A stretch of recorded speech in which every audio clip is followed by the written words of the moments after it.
সারাদিন আমি একটু বসে থাকার কপাল আমার নেই। সারাটা দিন আমার সহ্য হয় না। এক একজনের এক এক রকম অর্ডার, এটা বানিয়ে দাও ওটা বানিয়ে দাও, এত বেলুন বাবা রে। ও মা, তুমি কি করছো? কি আর করবো মা, তোমাদের সবার জন্য গেলনের ব্যবস্থা করছি যাতে ভালো মন্দ গিলতে পারো। ওরম করে বলছো কেন? তোমাকে না দুবেলা একটু রান্নাই করতে হয় কষ্ট করে। শুধু কষ্ট, চোখে দেখতে পাচ্ছিস না? এই আগুনের সামনে 24টা ঘন্টা দাঁড়িয়ে দাঁড়িয়ে রান্না করতে বন্ধ হয়ে গেছিস, চোখে দেখতে পাস না? আর তোকে আর কি বলবো, সবাই তো কেউই চোখে দেখতে পায় না। ও, তোমার দাঁড়িয়ে দাঁড়িয়ে রান্না করতে খুব কষ্ট হয় না? না না, আরাম হয়। ঠিক আছে, আমি আসছি, দাঁড়াও।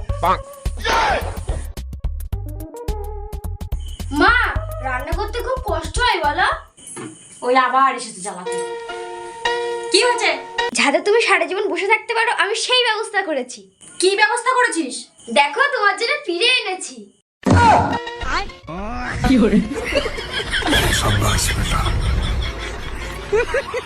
আমি এখানে আগুনের সামনে দাঁড়িয়ে